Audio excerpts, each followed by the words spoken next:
Oke pemirsa, kembali kita di segmen Cukup Pedes, masih bersama Kak Zainal Abidin, Ketua DPRD Kota Palembang.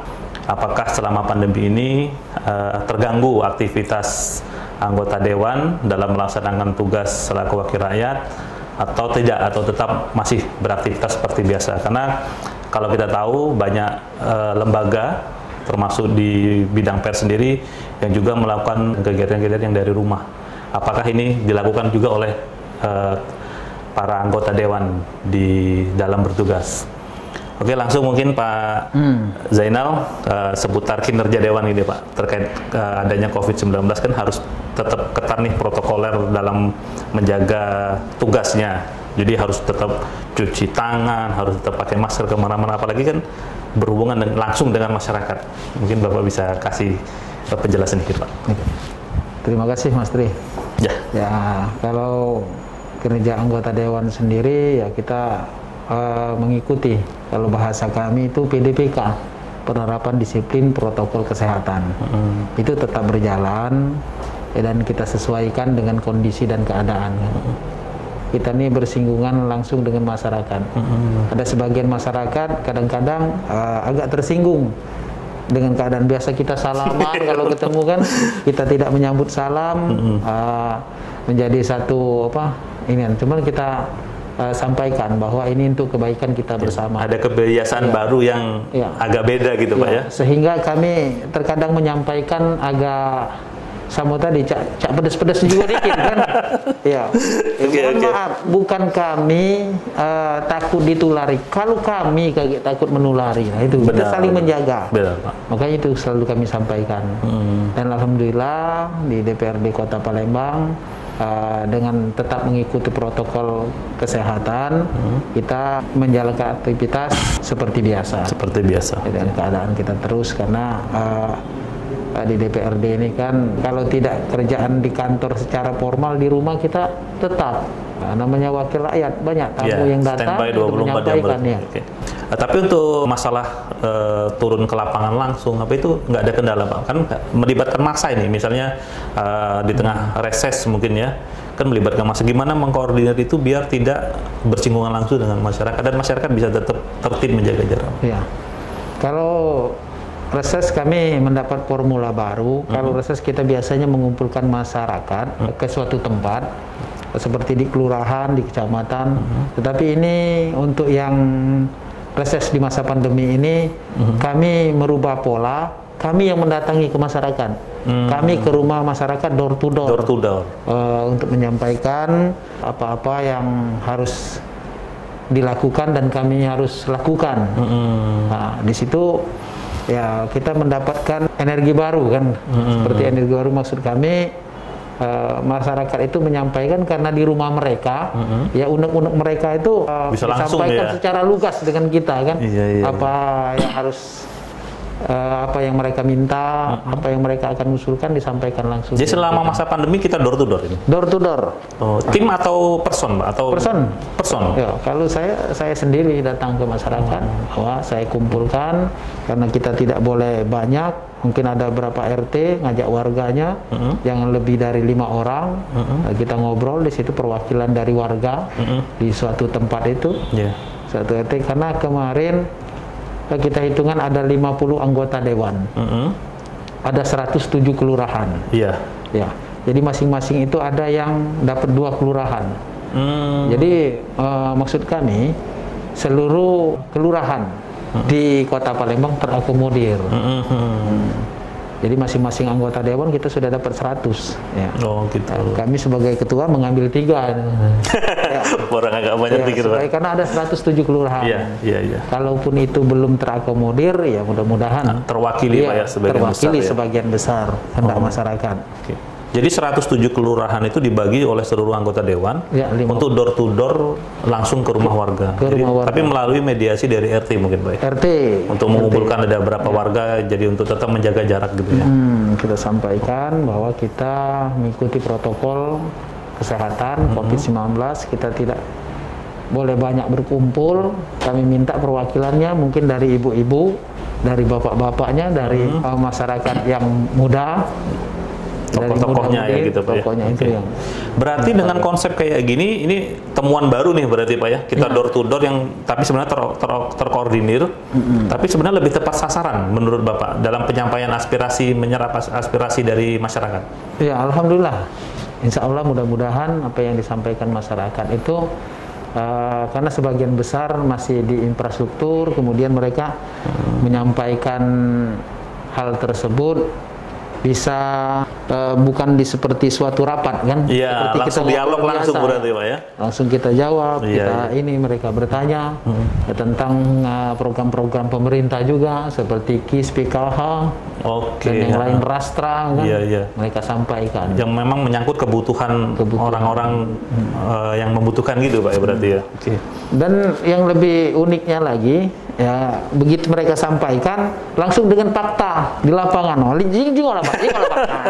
Jadi yang gitu. Jadi kita langsung tahu. Ya, udah kita tahu, kita fokus suruh notulis kita yang pengiring langsung foto keadaan itu. Nah, ini yang jadi bahan kita secara langsung. Jadi memang itu semacam kayak temuan langsung berarti. Jadi apa yang mereka sampaikan? Mereka yang sampaikan kan.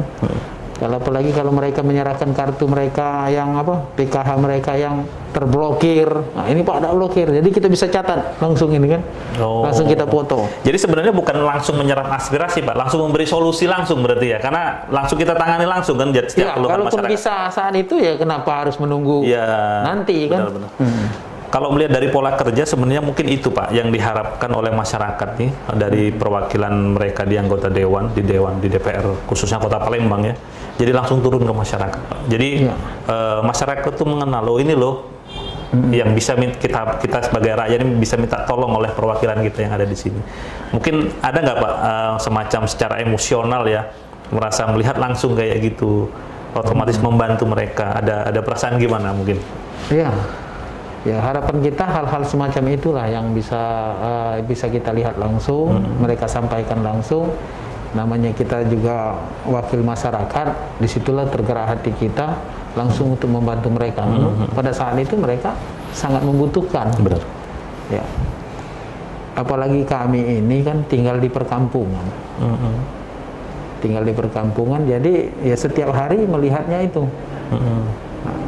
Tinggal realisasi dari apa yang kita janjikan ya mudah-mudahan cepat realisasi. Alhamdulillah tapi sebagian insya Allah sudah terrealisasi seperti jalan-jalan kan gorong-gorong parit mereka sampaikan secara umum.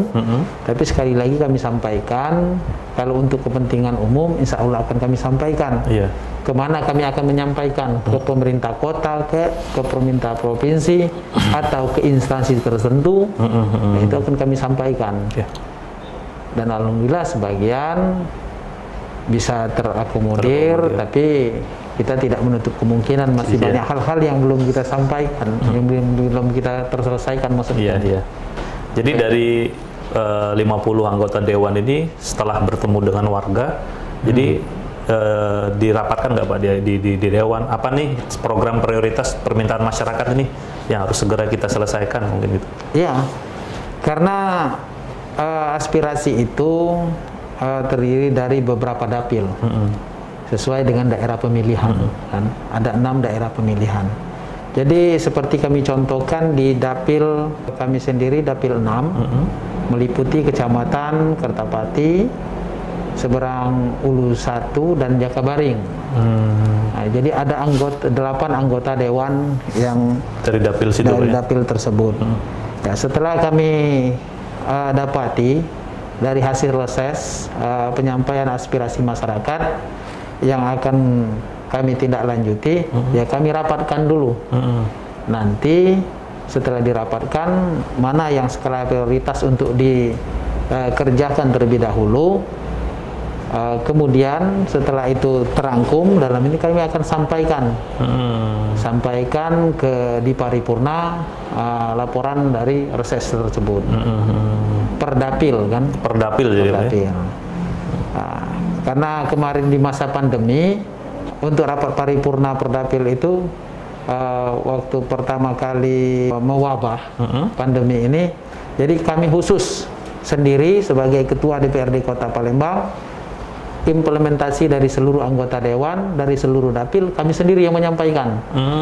Tapi menyampaikan itu pokok-pokok 3 garis pokok seperti kemarin itu infrastruktur, ekonomi dan sosial. Itu yang kami sampaikan langsung ya, bahwa infrastruktur sangat penting untuk dilakukan, tapi melihat kondisi yang ada, apakah PAD dan APBD kita bisa mengerjakan hal tersebut. Nah, jadi hasil temuan langsung nih Pak terkait masalah yang pasti ternyata memang banyak infrastruktur ya. Berarti pembangunan kita ini untuk mungkin daerah-daerah yang agak di pelosok mungkin masih belum merata. Kira-kira sektor infrastruktur apa ini Pak? Apa jalan atau jembatan atau apa sih yang dibutuhkan oleh warga ini? Ya, infrastruktur itu tadi. Kalau di daerah pinggiran masih sangat perlu jalan setapak, itu namanya jalan layang cor beton. Kalau bahasa Palembangnya jeramba kan? Jeramba. Jeramba itu. Kemudian jalan lingkungan, jalan setapak. Kalau khusus daerah dekat sungai, itu namanya ada tambatan perahu. Tambatan perahu berarti jeramba yang ke sungai, jembatan yang ke sungai. Yang menjorok langsung ke sungai Pak ya? Karena sebagian masyarakat itu kan masih mencuci, kegiatan mencuci sehari-hari masih di sungai kan, mandi. Di sepanjang Sungai Musi masih kelihatan. MCK itu masih di sungai kan sebagian. Itu yang kami lihat. Dan aktivitas mereka sangat perlu menggunakan tambatan perahu itu kan. Apalagi yang aktivitasnya lewat sungai, naik ketek, naik perahu kan, lewat jeramba. Iya, karena kalau kita lihat kan naik ketek atau naik kapal itu kan aktivitas di pinggir sungai itu kan banyak Pak. Mulai dari anak-anak mandi, orang mencuci di situ kan. Ya, kalau kita sih berpikirnya mereka itu bikin pribadi untuk mencuci itu, ternyata harus ada bantuan juga dari pemerintah dan ya, karena selama ini pribadi mereka itu dari, kalau dicontohkan di daerah seberang Ulu itu banyak dari kayu. Sedangkan kayu ini kan sudah mulai habis ya. Dan juga walaupun ada, harganya sudah sangat mahal. Walaupun itu sisa kan. Dan kemudian ketahanannya tidak bisa lama. Benar, makanya ini kalau sudah di jeramba layang cor beton itu kan mudah-mudahan. Dan kemudian untuk di perkotaan, sebagian perkotaan lorong-lorong, jalan-jalan ke pemukiman. Ya, karena sudah beberapa tahun yang lalu dilakukan pengecoran dan saat ini perlu perbaikan karena jalan itu sendiri kan tidak seperti waktu pembuatan pertama, pasti ada rusak. Itu pasti ada rehab-rehab, perbaikan untuk jalan-jalan tersebut. Itu yang kami lihat dari hasil proses itu sebagian. Kita tadi udah ngobrol panjang lebar terkait kinerja. Sekarang kita akan mengulas tadi seperti yang sudah diungkapkan di segmen pertama oleh Kak Zainal tadi, menemui warga secara door to door. Berarti memang ada bakti dari seluruh anggota DPRD Kota Palembang yang berjumlah 50 orang nggak ya? 50 orang untuk langsung ke masyarakat. Nah, di tengah pandemi Covid ini kan banyak yang terimbas nih Kak. Yang pasti kalau perusahaan banyak yang merumahkan, walaupun ada yang sementara, mungkin ada yang pemotongan gaji atau dan lain-lain, dan itu kan akan berimbas ke pendapatan, ke perekonomian mereka.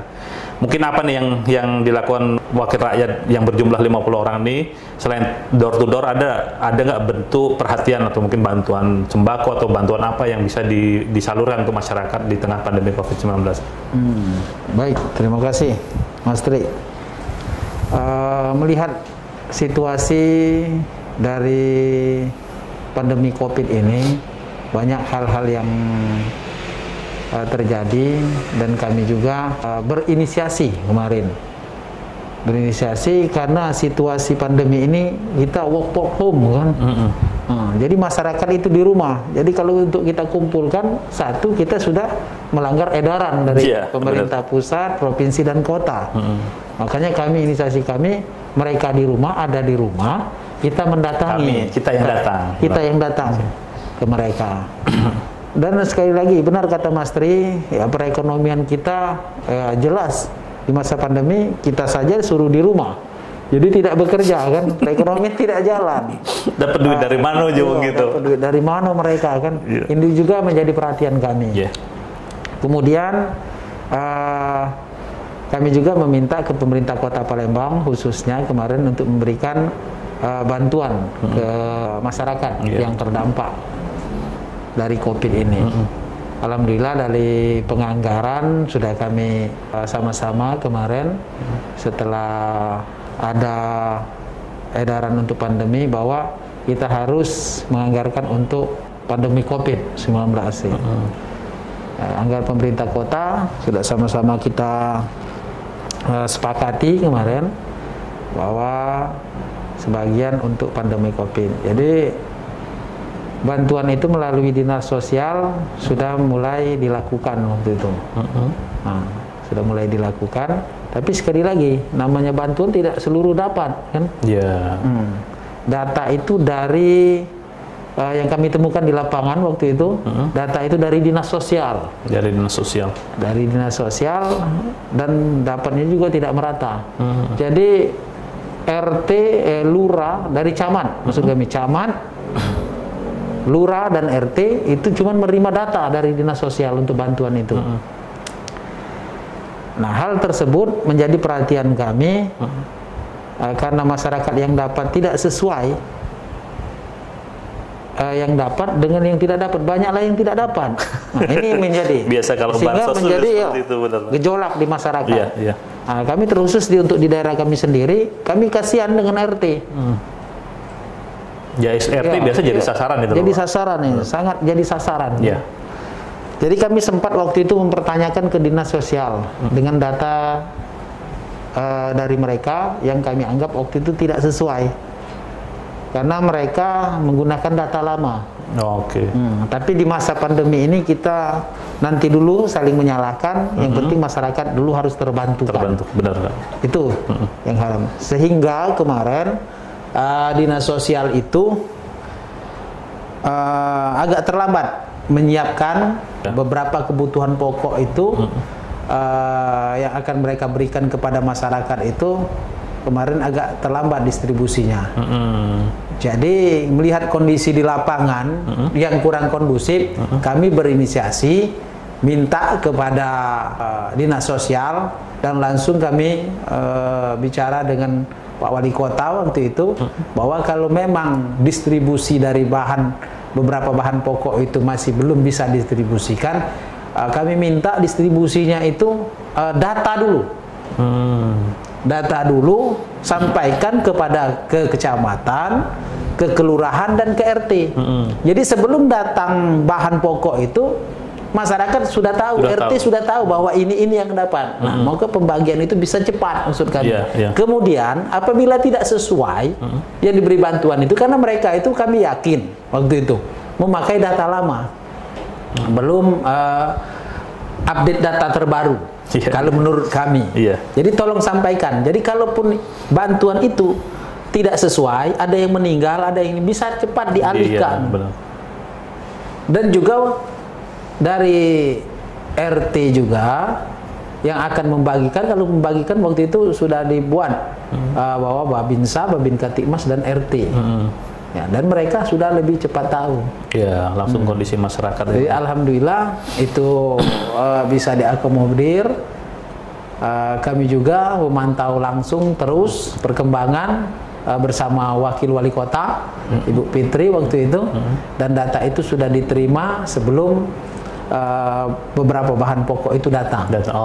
Sudah ada verifikasi dulu berarti? Verifikasi dulu, mana yang belum dapat, kita sampaikan, kita sabarkan ikut masyarakat yang belum dapat, karena datanya ini dari dinas sosial, data dari dinas sosial, kemudian mungkin data itu masih data lama, yang belum dapat. Harapan kami sebelum barang datang sudah sampaikan, usulkan kembali ya. Jadi ada revisi yang memang berhak menerima Pak ya.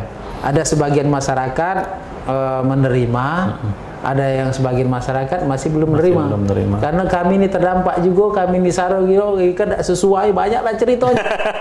Jadi kami juga sebagai wakil rakyat, jadi ketibanan juga kan. Iya, Pak Mano ini Pak, jadi tempat pengaduan mereka juga. Tapi kita tampung Pak ya. Kita tampung.